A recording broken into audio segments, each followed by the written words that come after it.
सच्चाई है। मुझे किसी ने बताया कि अगर वो डांट दें मुख्यमंत्री जी तो पता ही लगेगा वो डिप्टी सीएम है कौन। और नहीं मानते आप पता कर लेना, ये मुख्यमंत्री की जिम्मेदारी है। और मुख्यमंत्री जी अगर रास्ता नहीं निकाल सकते 69,000 का तो उन्हें कुर्सी छोड़ देनी चाहिए। महत्वपूर्ण इश्यूज एकदम सामने हैं। सबसे पहले मैं 69,000 वाले तमाम नौजवान और शिक्षक जिन्होंने लगातार आंदोलन किया, उनके संघर्ष को मैं बधाई देना चाहता हूं। और आने वाले समय में जो उन्हें नियुक्ति मिलेगी उसके लिए भी उन्हें बहुत बहुत शुभकामनाएं।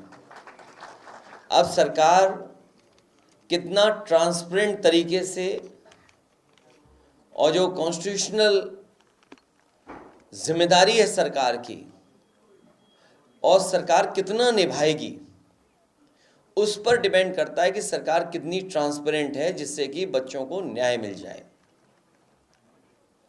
दूसरा विषय यह है कि सरकार लगातार ये कहती है कि जीरो टॉलरेंस उनका है लॉ एंड ऑर्डर के इशू पर।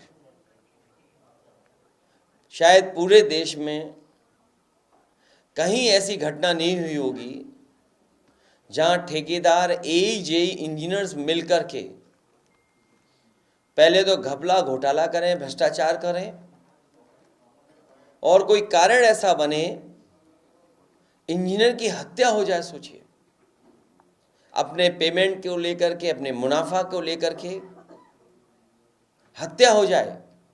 और किस जिले में? सुल्तानपुर, जो लखनऊ से बिल्कुल करीब है।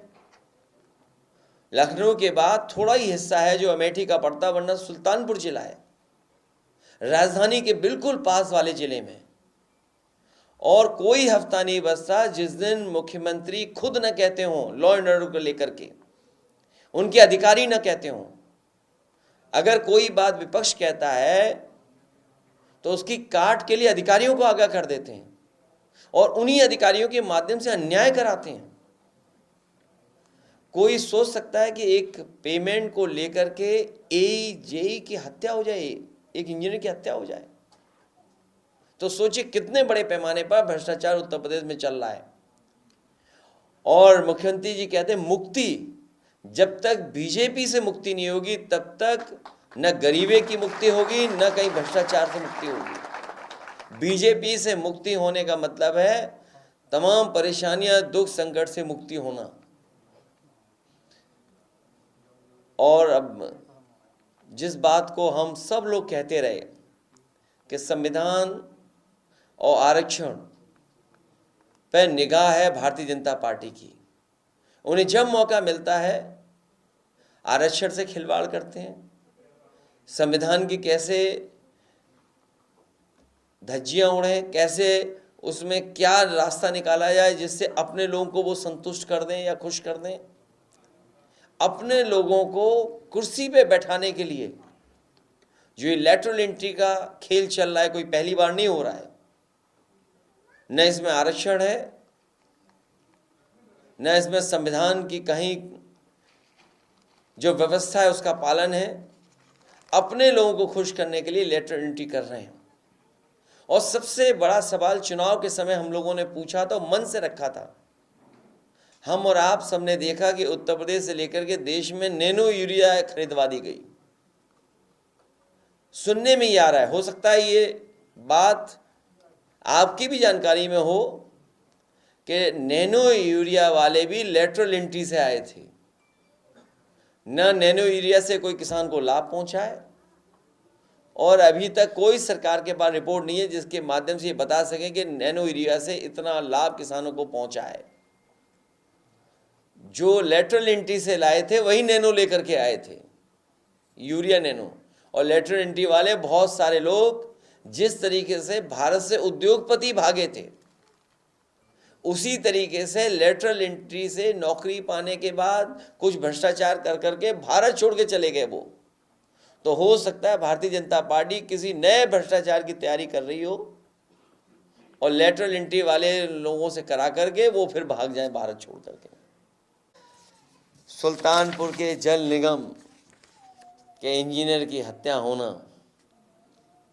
ये बताता है कि जीरो टॉलरेंस जो लॉ एंड ऑर्डर के लिए जीरो हो गई है। और आए दिन अधिकारी भ्रष्टाचार कर रहे हैं। अभी कन्नौज की खबर मैंने अखबार में पढ़ी कि एक चौकी इंचार्ज किसी प्रधान पर दबाव बना रहा है कि एसी लगवा लें। बताओ, अब तो मौसम भी अच्छा हो गया, अब एसी क्या जरूरत है? अब तो पंखे से सो सकते हो। बताइए, मौसम अच्छा हो गया, उस समय भी पुलिस नहीं मान रही है, दबाव बना रही एसी के लिए। ये है इनका जीरो टॉलरेंस करप्शन का। और आपके विभाग के बारे में मैंने बोला, आपके विभाग के बारे, आपके विभाग में भी भ्रष्टाचार है उत्तर प्रदेश का, आप सब जानते हो जितने खड़े हैं। क्योंकि सुनने में आया कि 1000 होर्डिंग का पैसा लिया जाता है, लगती 200 ही है। और ये नहीं मानते, आप जांच कर लो। अरे ये बात कहीं गलत हो तो आप बता दो। और वो थाने वाला मामला तो अभी तक खुला ही नहीं। एक थाना जो बलिया में था, उसकी प्रतिदिन की क्या कमाई थी सोचिए, कितने लाख की कमाई थी सोचिए प्रतिदिन। और कैसे पोस्टिंग मिली होगी सोचिए आप, पोस्टिंग कैसे मिली होगी? उसके लिए भी कोई रेट रहा होगा पोस्टिंग को लेकर के। और बताइए, आपके चैनल की एक पत्रकार महिला कह रहे हैं कि उससे भी पूछ रहे हैं रेट। सोचिए आप, ट्वीट किया उसने। ये हालत है लॉ एंड ऑर्डर की। जीरो टॉलरेंस बोलने वाले जीरो हर चीज में हो गए हैं। जो कह रहे हैं गरीबी से मुक्ति, वो जब उत्तर प्रदेश को बीजेपी से हम लोग मुक्ति कर देंगे, तब इन चीजों से सबसे मुक्ति हो जाएगी। जो लोग अभ्यर्थियों को लतखोर कहते थे, अब वो स्वागत कर रहा है हाई कोर्ट के आदेश का। नहीं, उन्हें तो खड़े होकर के सड़क पर सभी 69,000 वाले बच्चों को माला पहनानी चाहिए कि उनके संघर्ष की वजह से ये परिणाम आया है। केशव जी भी कर रहा है स्वागत। देखिए, आप अननेसेसरी अपने चैनल चलाने के लिए उनका नाम मत लिया करो। वो कुछ है ही नहीं। वो क्या है, मुख्यमंत्री जी डांट देंगे तो अभी चुप हो जाएंगे 2 मिनट में। सच्चाई है, मुझे किसी ने बताया कि अगर वो डांट दें मुख्यमंत्री जी तो पता ही लगेगा वो डिप्टी सीएम है कौन।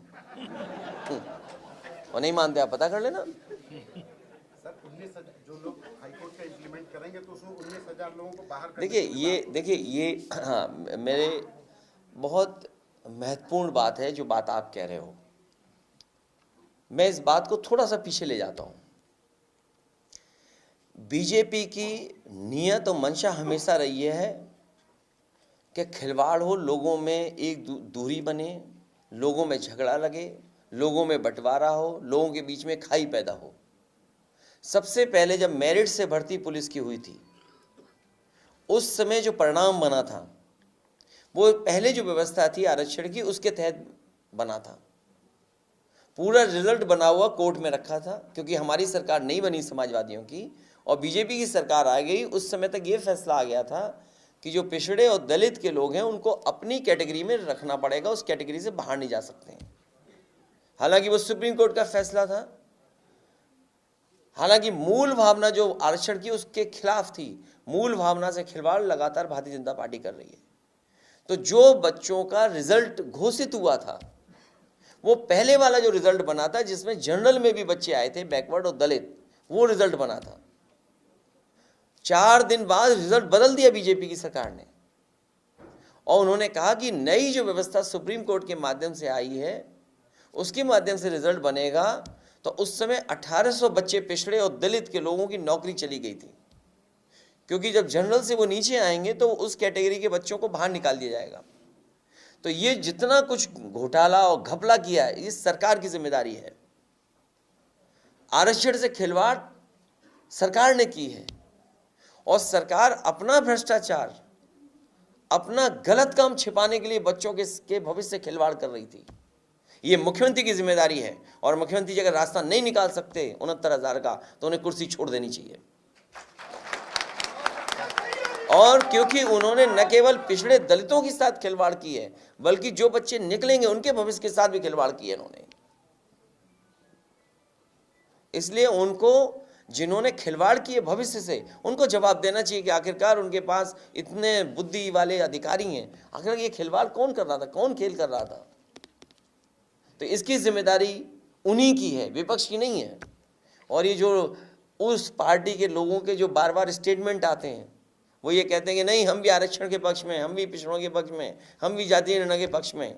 याद रखना, वो स्वार्थ में और बीजेपी को बचाने के लिए स्टेटमेंट देते हैं। हम तो आपके माध्यम से अपील करेंगे, जितने पिछड़ रहे दलित भाई लोग हैं बीजेपी, वो सब छोड़ करके आ जाएं और पीडीए परिवार को बढ़ाएं। उन्होंने क्या कहा? गरीबी से मुक्ति। देखिए, बहुत बहस लंबी करने की ज़रूरत नहीं है।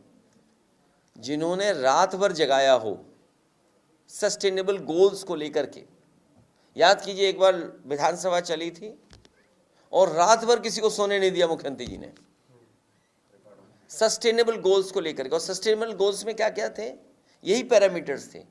पॉवर्टी एरेडिकेशन का था, और तमाम जो यूएन की तरफ से जो मानक है उन पे कितना हम खड़े हैं, उस पे बहस थी। आखिरकार दिल्ली और लखनऊ वाली सरकार मिलकर के क्या कर रही है, सवाल ये है। अब वो कहीं जाएं, जनता नाराज है, और जब जनता नाराज होती है डेमोक्रेसी में, तो कोई भी बचा नहीं सकता उन्हें। वो सत्ता से बाहर जाना ही जाना है। अब लेटरल एंट्री वाले जान जाएंगे, मान लो अयोध्या वाले लोग, तो भाई लेटरल एंट्री के बारे में तो अयोध्या वाले लोग भी जान जाएंगे ना। अयोध्या वालों को क्या जवाब देंगे लेटरल एंट्री का?